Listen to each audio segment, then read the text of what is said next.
এরকম কিছু নিয়ে কথা বলার কোনো পরিকল্পনা ছিল না, কিন্তু পরিস্থিতিটা এমনই তৈরি হলো যে বলতে হলো। আমার ভিউয়ার্সদের উদ্দেশ্যে আমার কিছু বলার রয়েছে। প্রথমত যেটা বলার সেটা হচ্ছে যে আমি মূলত দুটো লক্ষ্য নিয়ে চ্যানেল শুরু করেছিলাম। একটা হচ্ছে বাংলা ছাত্রছাত্রীদের জন্য কিছু করা, যাতে তাদের কাছে বাংলা সাবজেক্টটা ইন্টারেস্টিং হয়ে উঠতে পারে, বা ওই গতানুগতিক পড়াশোনার বাইরে গিয়ে তারা তাদের পছন্দের একটা প্ল্যাটফর্ম ইউটিউবে যাতে কিছু পায়। দ্বিতীয়ত হচ্ছে সাধারণ মানুষের জন্য একটা কিছু করা। তো আমাদের চারপাশে এখন যে বিনোদন প্রশ্রয় পাচ্ছে সেটা খুব সস্তা, চটুল বিনোদন বলতে পারি। ভালো কন্টেন্টের খুব অভাব রয়েছে। তো আমার মনে হয়েছিল যে আমরা যদি ভালো কন্টেন্ট মানুষের কাছে দিতে পারি তাহলে সেটা অবশ্যই গ্রহণযোগ্য হবে। তো সেই চেষ্টা করছি। আমার চ্যানেলে এখনও পর্যন্ত যে ভিডিওগুলো আপলোড করা হয়েছে সেগুলো মূলত ছাত্রছাত্রীদের জন্য। বেশ কিছু 2-3টে ভিডিও এরকম রয়েছে যেগুলো সাধারণের জন্য, কিন্তু সেটা সেইভাবে প্রচার পায়নি। চেষ্টা করছি করার, প্রস্তুতি চলছে, অনেক কিছু করার পরিকল্পনা রয়েছে। তো সেক্ষেত্রে চ্যানেলটা এডুকেশনাল চ্যানেল ঠিকই, কিন্তু তোমরা প্লিজ আমার কাছে নোট বা সাজেশান চেয়ে আমাকে বিব্রত করবে না। তার কারণ হচ্ছে এটা আমার নীতিগতভাবে বিরোধী। কেন আমি তোমাদেরকে এক্সপ্লেন করছি আজকে। সেটা হচ্ছে যে ধরো আমি কলকাতা বিশ্ববিদ্যালয়ের ছাত্র, আমি কলকাতা বিশ্ববিদ্যালয়ের এক্সাম প্যাটার্ন, কোশ্চেন প্যাটার্ন খুব ভালো করে জানি। বা রবীন্দ্রভারতী বিশ্ববিদ্যালয়ের কিছু ছেলেমেয়ে যেহেতু আমার কাছে পড়ে, সুতরাং তাদের কোশ্চেনের ধরন ইত্যাদি আমি জানি। কিন্তু কল্যাণী, বর্ধমান, বিদ্যাসাগর, এই যে বিশ্ববিদ্যালয়গুলো সারা পশ্চিমবঙ্গে ছড়িয়ে আছে, তাদের সম্পর্কে তো আমি জানি না। বা ধরো বাংলাদেশের যে বিশ্ববিদ্যালয়, তাদের প্রশ্নের ধরন, তাদের পঠন পাঠন, এগুলো সম্পর্কে আমার জানা নেই। খুব সঙ্গত কারণেই জানা নেই, কারণ কোনো দিন প্রয়োজন পড়েনি। তো সেক্ষেত্রে আমার ইউটিউব এমন একটা প্ল্যাটফর্ম যেখানে যে কোনো জায়গা থেকেই মানুষ দেখতে পারেন। তো আমি যদি এটা নির্দিষ্ট শ্রেণীর ছেলে মেয়েদের জন্য সাজেশান দিই বা নোট দিই, সেটা কি ঠিক হবে? এই পক্ষপাতিত্বটা আমার মনে হয় না। এই জন্যে আমি সাজেশান বা নোট দিতে চাই না। তো তোমরা প্লিজ আমাকে রিকোয়েস্ট করো না এই বিষয় নিয়ে। দ্বিতীয়ত হচ্ছে আমি তোমাদেরকে বলেছি তোমরা তোমাদের সমস্যার কথা আমাকে জানাবে, কোনো প্রশ্ন থাকলে নিশ্চয়ই জানাবে। তো তোমরা যারা ইউটিউবে কমেন্ট সেকশানে কমেন্ট করো, আমি তোমাদের প্রত্যেকের কমেন্টের ইন্ডিভিজুয়াল রিপ্লাই দিই। যারা আমাকে ফেসবুকে মেসেজ করো, তাদের প্রত্যেকের মেসেজের ইন্ডিভিজুয়াল রিপ্লাই দিতে চেষ্টা করি। অন্য পাঠের পেজে আমি তোমাদেরকে আসতে বলেছি, সেখানে এসে তোমরা প্লিজ পাবলিকলি পোস্ট করো।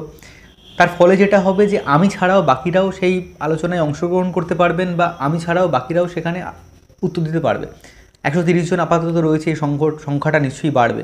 তো তাতে কি হবে যে আমরা প্রত্যেকেই সমৃদ্ধ হব। আলোচনা, একটা মতবিরোধ হোক না এগুলো।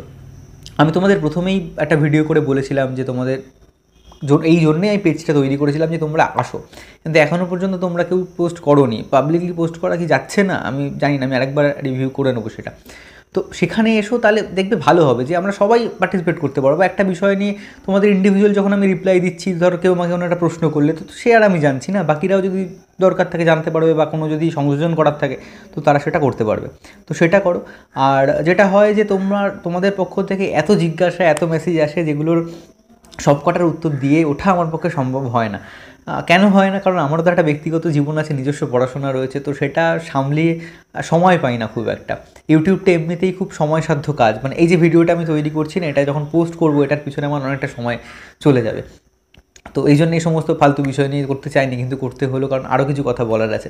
আচ্ছা, তারপরে যে কথাটা বলা সেটা হচ্ছে আমি কোনো কলেজ বিশ্ববিদ্যালয়ের শিক্ষকতার সঙ্গে যুক্ত নই। আমাকে দেখে সেটা মনে হয়, মানে আমার যা বয়স তাতে এখনও সেই সময়টা আসেনি। আমি ছাত্র, কলকাতা বিশ্ববিদ্যালয়ের গবেষণারত ছাত্র, এমফিল থিসিস জমা দিয়েছি, এখনও অ্যাওয়ার্ডেড হয়নি, একটু আটকে আছে, একটু ডিলে হচ্ছে। তো এই হচ্ছে ব্যাপার। আমি ছাত্রছাত্রী বলি তার কারণ হচ্ছে যে আমার একটা কোচিং রয়েছে, একটা প্রতিষ্ঠান রয়েছে যেখানে আমি পড়াই, সেটার নাম অন্যপাঠ। তো কলেজ স্ট্রিট এবং সোদপুরে। সেই সূত্রে আমার ছাত্রছাত্রী রয়েছে এবং তাদেরকে নিয়মিত ফেস করার ফলে আমি বুঝতে পারছি তোমাদের সমস্যাগুলো।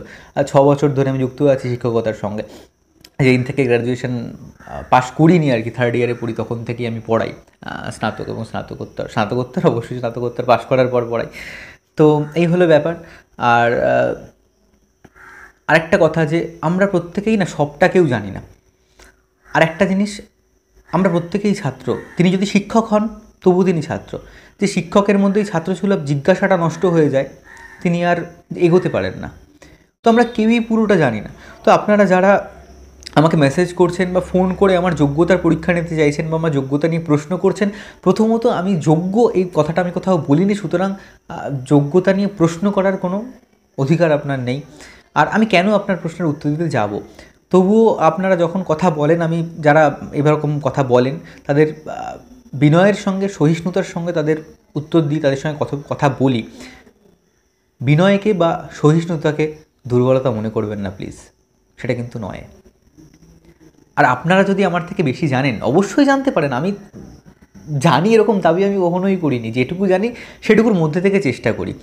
তো আপনারা যদি আমার থেকে বেশি জানেন, আপনারা এগিয়ে আসুন না, আপনারা নিজেরা ইউটিউবের মতো প্ল্যাটফর্মে এগিয়ে আসুন, অন্যদেরকে সমৃদ্ধ করুন। কারণ ইউটিউবের মতো জায়গায় বাংলা নিয়ে প্রচুর চ্যানেল রয়েছে, কিন্তু বাংলা নিয়ে ভালো চ্যানেল খুব অভাব, বাংলা দিয়ে সংস্কৃতি মনস্ক চ্যানেলের খুব অভাব রয়েছে। তো আপনারা এগিয়ে আসুন, আমাদেরকে সমৃদ্ধ করুন। আর যারা সমালোচনা করছেন তাদের সমালোচনাকে আমি স্বাগত জানাই। গঠনমূলক সমালোচনা করলে আমার যে ভুল ত্রুটিগুলো রয়েছে সেগুলো আমি শুধরে নিতে পারবো, বা সমালোচিত হলে আমি আরও জানতে পারবো, নিজেকে আরও আপডেট করতে পারবো। কিন্তু প্লিজ কুৎসা করবেন না, সেটা ঠিক নয়। যে সমস্ত ছাত্রছাত্রীরা আক্রমণাত্মক হয়ে উঠছো মেসেজের রিপ্লাই না পেয়ে, এরকম মোটামুটি 13-14টা বার্তা আমি পেয়েছি যেগুলো খুব কুরুচিপূর্ণ, কিছু কিছু ক্ষেত্রে মনে হয়েছে সেটা অসম্মানজনক। আমি কিছু মনে করিনি, খারাপ লেগেছে, ঠিক আছে, কিন্তু তোমরাও তো একটা এক্সপেকটেশান নিয়ে জিজ্ঞাসা করেছিলে, কিন্তু এটা ঠিক নয়। তোমরা একটু সহিষ্ণু হওয়া উচিত, তোমাদের একটু বুঝে দেখা উচিত, তোমাদের অপরপক্ষে যিনি আছেন তার সুবিধা অসুবিধাটাও তোমাদের জীবনের সব ক্ষেত্রেই জানা উচিত, জিনিসটা একটু বিবেচনা করা উচিত। এটা করো না, এটা ঠিক নয়, এটা ছাত্রছাত্রীদের মানায় না। এই সময়টা ধৈর্যশীল হওয়ার সময়। আচ্ছা, আর একটা বিষয় যে ইউটিউব করে কোনো টাকা ইনকাম করা যায় না। হ্যাঁ, যায় নিশ্চয়ই। যাদের হাজার হাজার সাবস্ক্রাইবার রয়েছে, হাজার হাজার মিনিটস ভিউ টাইম, তারা ইউটিউব থেকে পয়সা ইনকাম করেন, তাদের চ্যানেল মনিটাইজড হয়ে গেছে। আমি খুব সামান্য এখন সবে শুরু করেছি, এখন এগুলোর প্রশ্নই ওঠে না, এবং আমার ইচ্ছাও ছিল না ইউটিউব থেকে কিছু করবো। ইভেন আমার যে প্রতিষ্ঠান রয়েছে তার কোনো বিজ্ঞাপন আমি আজ অবধি দিইনি, তবে এবার দেবো। তার কারণ হচ্ছে অনেকে জিজ্ঞাসা করছে, আমার কাছে পড়তে আগ্রহ প্রকাশ করছে, তাদের আমি ঠিকঠাক রিপ্লাই দিচ্ছিলাম না, ইচ্ছা করে দিচ্ছিলাম না, কারণ আমি চাইছিলাম না ইউটিউবের মতো জায়গায় এইগুলোকে নিয়ে আসতে, তাহলে একটা খারাপ বার্তা যেতে পারে যে আমি এখান থেকে কোনো লাভ ওঠানোর চেষ্টা করছি। তো লাভ ওঠানো খারাপ কিছু নয়, অনেকেই সেটা করেন, তো খারাপ কী আছে, খারাপের কিছুই নেই। কিন্তু আমি করছিলাম না, কিন্তু না করার পরও এত রকম কথা শুনতে হচ্ছে যে ইউটিউব থেকে টাকা ইনকামের চেষ্টা করছি, হ্যানা ত্যানা।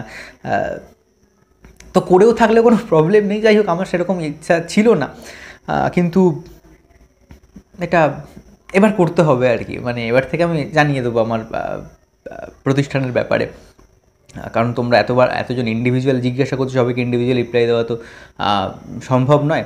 তো যাই হোক, এইগুলো খুব অপ্রাসঙ্গিক জিনিস, এগুলো নিয়ে তোমাদের বা আমার কারোর সময় নষ্ট করার দরকার নেই। কিন্তু আমার ছাত্রছাত্রীদের বা আমার ভিউয়ার্সদের আমার কিছু জানানোর ছিল। একটা আমার নিজের বিষয়ে খুব বেশি বলিনি, কখনোই বলিনি, সেটা বললাম। আর এই সমস্ত কথাবার্তাগুলো ক্লিয়ার করা খুব দরকার ছিল, কারণ তোমরা প্রশ্নটা খুব স্বাভাবিক যে কেন স্যার সাজেশান দিতে কী হয়, নোট দিতে কী হয়। তো এইগুলো হচ্ছে মূল ব্যাপার। তো এই সমস্ত অপ্রাসঙ্গিক ব্যক্তিদের বাদ দিয়ে তোমরা যারা আমাকে সাপোর্ট করছো, অনেকের মেসেজ পেয়েছি আমি ফেসবুকে, মানে পোস্টটা দেওয়ার পর অনেকের সাপোর্ট পেয়েছি, আমাকে পার্সোনাল মেসেজই বেশি লোকজন করেছো। তো সেক্ষেত্রে আমি তোমাদের কাছে সত্যিই কৃতজ্ঞ। তোমরা আমার সঙ্গে জুড়ে থাকো, পড়াশোনার বাইরে গিয়ে, সিলেবাসের বাইরে গিয়ে অনেক কিছু করব ভবিষ্যতে, যেগুলো ভালো লাগবে আশা করি। তো তোমাদের সাপোর্ট আমার এগিয়ে চলার একমাত্র প্রেরণা। তো তোমাদের জন্য আমি ইউটিউবে থাকবো, তোমাদের জন্য আমি ভবিষ্যতে পর্বগুলো করব। তো সঙ্গে থেকো। আর এইগুলো নিয়ে বেশি কথা না বলে দেখা হচ্ছে পরের এপিসোডে। অলংকার নিয়ে পরের এপিসোড করব। আর তারপরে যেহেতু উচ্চ মাধ্যমিকের রেজাল্ট বেরোবে, উচ্চ মাধ্যমিকের ছেলে মেয়েদের জন্য বেশ কিছু পর্ব আমি করব, ঠিক করেছি। তাদের স্কলারশিপ কী হতে পারে, তাদের বিষয় নির্বাচন কী হতে পারে ইত্যাদি নিয়ে। তো সেগুলো তোমরা একটু প্লিজ শেয়ার করে নিও তোমাদের যারা ভাই রয়েছে, বোন রয়েছে তাদের সঙ্গে। তো দেখা হচ্ছে পরের পর্বে, সঙ্গে থেকো।